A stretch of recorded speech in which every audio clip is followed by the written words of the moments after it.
8 fired inspectors general are suing the Trump administration over what they are calling unlawful and unjustified termination.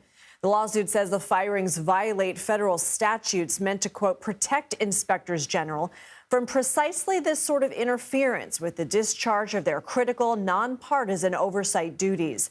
President Trump fired more than a dozen of the independent watchdogs 4 days into his second term.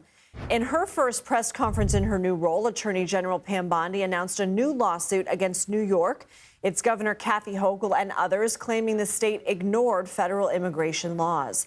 CBS News Homeland Security correspondent Nicole Sganga joins me now. Nicole, can you briefly remind us the purpose of the Inspector General and what legal argument they are making in their lawsuit?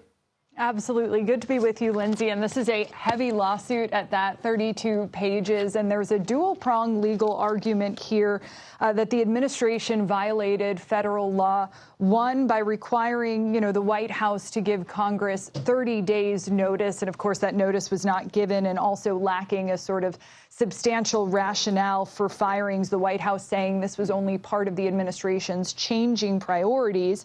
One notable line in this filing reads, quote, IGs must be watchdogs, not lapdogs. And it goes on to really speak to how this mass firing will have sent a message to IGs across the country that nonpartisanship and truth-telling will not be tolerated. It will have the effect of intimidating the workforce and thus their critical work for the American people. And to remind our viewers of what that critical work is, inspectors general really serve as police of waste, fraud, and abuse at departments across the federal bureaucracy. It's a post-Watergate sort of infrastructure that was stood up after that scandal during the Carter administration that conducts independent investigations and audits of federal spending and operations at so many critical departments. And in this sort of en masse firing that you mentioned on January 24th, just 4 days into the administration, there were a slew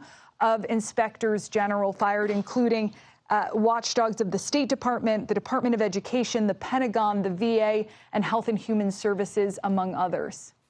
Well, and we know that the IG for USAID was also fired late Tuesday night. This was 1 day after that scathing report of how the Trump administration cuts were impacting USAID. What more do we know about this? Yeah, absolutely. And by the way, the same legal recourse does exist for that inspector general, though it remains to be seen if there will be a lawsuit here. What's notable, as you mentioned, is that this firing happened just a day after that scathing watchdog report from Paul Martin. It assessed the impact of the Trump administration's recent degradation,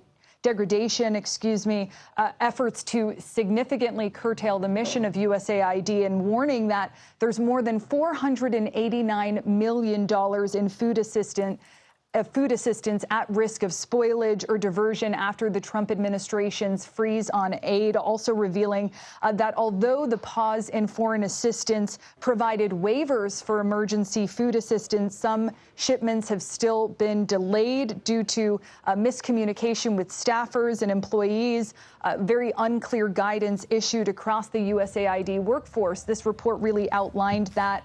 And Paul Martin was informed of his dismissal by a very similar two-line email from Trent Morse. He's the deputy director of the White House Office of Presidential Personnel.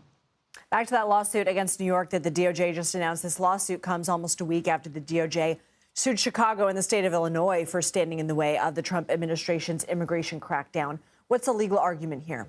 Yeah, we're still waiting on the actual lawsuit to drop here, Lindsay, but the U.S. Attorney General in her first press conference says she's suing New York State officials over what she calls failures to enforce immigration law.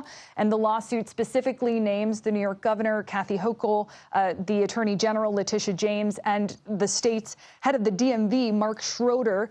The legal argument based on this press conference appears to take aim at a green light law that allows people who are living in New York State, even in New York State illegally, to obtain driver's licenses. Bondi told reporters that the law also limits New York's ability to cooperate with federal immigration enforcement, with ICE immigration enforcement there in the state. And this is really, as you mentioned, just the latest move in a string of moves that the Department of Justice has had in sort of putting forth and supporting the president's immigration agenda. Just last week, they also sued Chicago and the state of Illinois, claiming that sanctuary laws in place there undercut the U.S. Constitution. Lindsay. Nicole Sganga, we covered a lot of ground. Thank you so much. Thank you.